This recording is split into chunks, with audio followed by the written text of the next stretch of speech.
par l'instabilité politique et les attentats après la révolution de 2011 et par la pandémie de Covid-19. Et pour mieux aborder ce sujet, mesdames et messieurs, nous avons le plaisir d'accueillir au bout du fil M. Magued Gobran, qui est un expert international de tourisme. Bonjour, M. Magued. Bonjour, M. Samer. Alors, on parle de 13... Oui. On parle premièrement de 13 sarcophages découverts depuis à peu près 2 semaines, suivis de 14 autres. Et à présent, on parle de 59. Et ce n'est que le début des découvertes. Dans ce nécropole vient de à peu près 4500 ans déjà. Alors, qu'est-ce qui se passe? Si vous pouvez nous élucider là-dessus, parce que vraiment, ce sont des informations qui émerveillent, je dirais, celui qui connaît l'histoire égyptienne, n'est-ce pas? Alors, bien sûr, nous sommes couvertes de première importance, donc, et sur ce site qui nous a révélé déjà tant de choses et qui nous révélera sans doute à l'avenir encore tant d'autres. Mais, à mon avis, l'importance de cette dernière découverte consiste en 2 points essentiels. D'abord, le fait que c'est une nécropole collective, d'accord? Donc, comme vous l'avez dit si bien, on a extrait en peut-être 3 semaines ou moins d'1 mois déjà 59 sarcophages intacts, inviolés, d'accord? Une nécropole privée, bien sûr, pour de hauts fonctionnaires, des prêtres. Ça, nous apprendrons les noms et les titres et la titulature de ces personnages au fur et à mesure qu'on découvrira les textes inscrits sur leur sarcophage. Et comme vous le disiez si bien, ce n'est sans doute pas fini. On ne sait pas à la finale on aboutira à combien de ces sarcophages. Donc, mais d'autre part, alors, et ce que je tiens vraiment à souligner, qui me fait à moi et nous fait à tous un immense plaisir, c'est que cette fabuleuse découverte a été effectuée par une équipe archéologique égyptienne. Oui. Et qu'en moins de 2 ans, nous avons eu 2 découvertes majeures, celle de la cachette de l'Artatif sur la rive ouest de Luxor, à Thèbes, et celle-ci par des équipes de fouilles égyptiennes. Et ça, pour des découvertes majeures, telles que l'Artatif et Saqqara, c'est une première.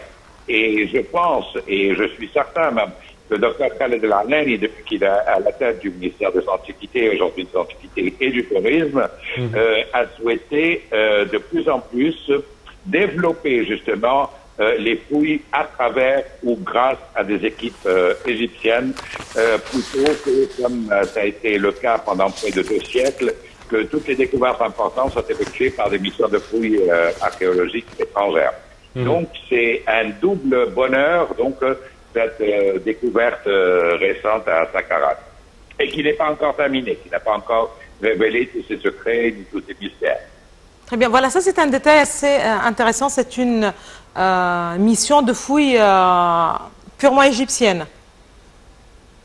Oui, exactement, et comme je vous le disais, c'est encore une fois une première, bien sûr, des équipes de fouilles égyptiennes ont déjà au préalable fait des découvertes, mais jamais des découvertes de l'ordre aussi retentissantes que celle de l'Artatif d'abord et celle de Saqqara à présent.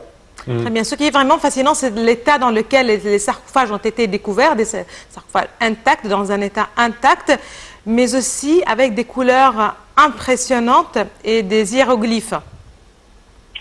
Oui, bien sûr, toute cette nécropole privée, donc qui vient d'être mise à jour, remonte à la 26e dynastie. Nous sommes aux alentours du 5e siècle avant Jésus-Christ, ce qui fait que nous parlons de vestiges vieux de près de 2500 ans et qui nous parviennent aujourd'hui en un parfait état de conservation, hormis les sarcophages, bien sûr entièrement décorés par des textes et des scènes et des motifs.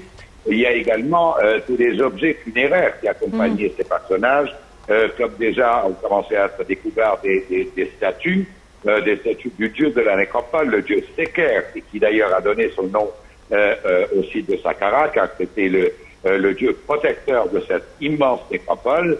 Comme peut-être j'ai entendu parler également d'une remarquable petite statue du dieu Nefertum, qui était le 3e membre de la triade de Memphis, avec des incrustations en pierre semi-précieuse.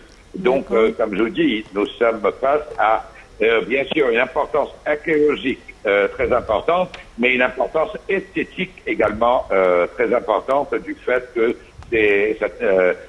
cette nécropole privée nous parvient inviolée ou intacte. Tout à fait. Oui. Monsieur Maged, est-ce qu'on a prévu une augmentation du budget des excavations dans cette nécropole incroyable de Saqqara?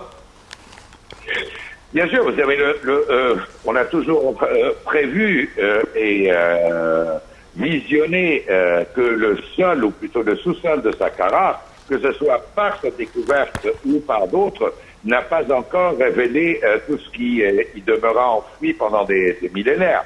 Et d'ailleurs, c'est la raison, des fois, quand je fais visiter ce site à des invités, parce que je n'aime pas trop le terme de touristes, nous provenant de l'étranger, ils observent tout de suite que dès qu'on arrive sur le site, il n'y a plus d'asphalte pour les bus, etc.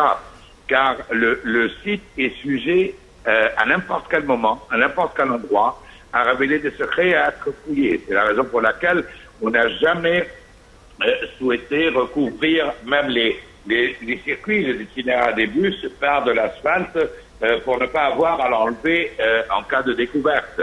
Donc le site est très très étendu, c'est un site exceptionnel car il nous a révélé des vestiges depuis les origines de l'histoire égyptienne ancienne, depuis les premières dynasties et jusqu'aux alentours de la fin du 3e ou 4e siècle de notre ère.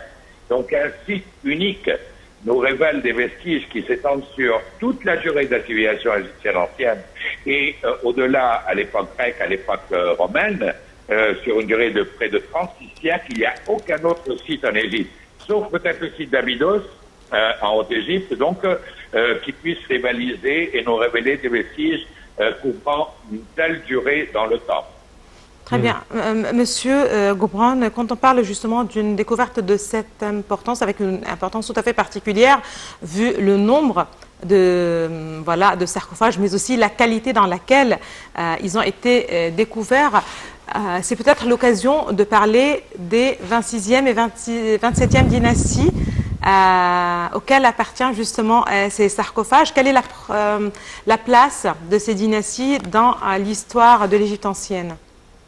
Alors, il faut dire que nous sommes à l'époque de la proximité du déclin de l'histoire et de la civilisation égyptienne ancienne, car à peine 2 siècles plus tard, après cette 26e dynastie, justement, va marquer l'arrivée en Égypte d'Alexandre le Grand et le début de la domination grecque de l'Égypte, puis la domination romaine et ainsi de suite.